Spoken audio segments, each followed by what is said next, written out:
그러니까 이번 시간에 우리는 일확천금으로 우리가 사치하고 배우고 사는 것이 우리 영혼에게 무엇이 좋은지 생각해보는 시간을 가지겠습니다.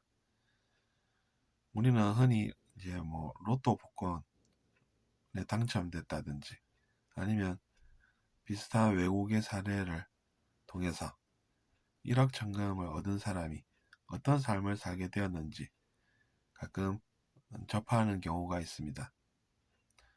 근데 통계를 보면 놀라운 것이 그런 사람들이 행복한 삶을 누리면서 일생을 정리했다기보다는 그 반대의 경우가 많았다는 점입니다. 제 생각은 이렇습니다. 그러니까 우리가 그런 것을 얻었다고 하는 사람들이 어떤 것을 배우겠습니까? 사치하는 법을 배우고, 그래서 이제 결국에는 그들의 인생이, 그들의 영혼들이 타락하게 되고, 그래서 그들의 영혼이 배우고자 하는 그런 것들과는 멀어지는 그런 것을 우리가 본다는 이야기입니다.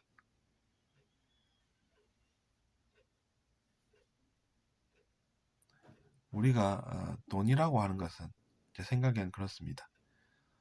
필요한 그 무언가를 우리가 구입하기 위해서 그러한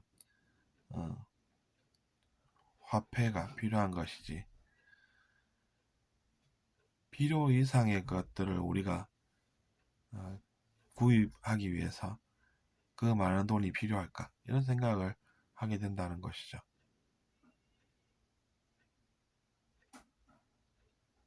저에게 만약에 돈이 그만큼 많다라고 생각해 보면 저는 그렇게 이제 사치하는 법 배우면서 타락해서 고생하면서 사는 것보다는 다른 삶을 꿈꿔보겠습니다. 예를 들면 제가 해야 하는 일들을 잘하게 하기 위해서 제가 그런 것들을 할 수 있게끔 그렇게 생활하면서 필요한 것들을 내가 부족함 없이 살 수 있으면은 그것으로 이제 경제적인 그런 만족을 얻을 수가 있는 것이지, 무엇을 그렇게 많이 구입을 할까, 이런 생각을 하는 것입니다. 가끔 이제 사치를 하시는 그런 사람들, 또 사치했다가 어떤 삶을 살게 됐는지 이런 것들도 우리가 접하게 됩니다.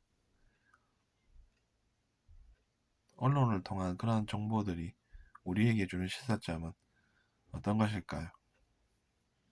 보석을 아주 많이 구입해서 그것들을 보면서 감상하면서 살면서 살았다는 그런 해외 사례도 저는 접한 적이 있는데, 그런 것을 보면서 저는 이런 생각을 합니다. 저도 왜냐하면 예전에 그런 것을 느낀 적이 있었기 때문입니다. 그것은 이렇습니다. 자기 자신이 내면에서, 즉 정신적인 만족을 얻지 못하고 오히려 정신적인 불만족 상태에서 그 사람이 나는 무언가가 필요해. 근데 나는 어떤 것이 나에게 왔을 때 만족감을 주고 행복할 수 있을지 잘 모르겠어. 이런 생각을 하는 사람들이 그런 것들에 빠지게 된다는 이야기입니다. 사실은 우리가 영혼이 배워야 할 것들을 충실하게 배우고 내적인 만족을 얻으면서 행복하다라고 이야기하면서 사는 사람들은 그런 생각을 한다는 이야기입니다. 그러니까 잘 모르는 사람들이 나는 이런 거를 많이 구입하면 그런 문제에서 벗어나서 잘 살 수가 있을 것 같아 라고 생각하면서 이제 그런 것들을 사모은다는 이야기입니다.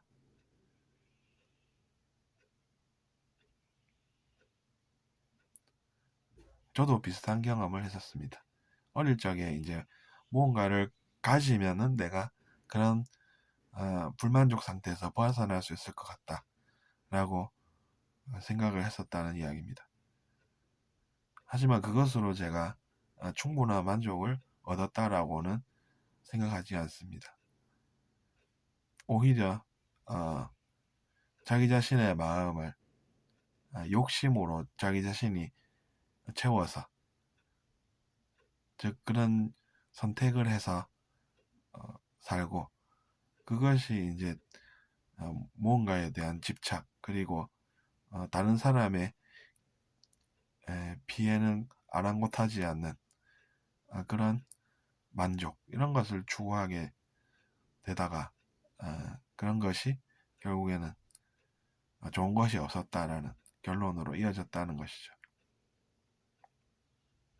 그 사람으로 산다는 것은 이제 때로는 어렵고 힘든 삶을 살게 되고, 그래서 이제 무엇이 필요한가라고 생각할 때 우리는 잘 아시는 분의 이야기들을 듣고 따르는 게 낫지, 그처럼 사치하는 그런 삶을 살면 인생에 큰 위험이 올 수도 있다, 이렇게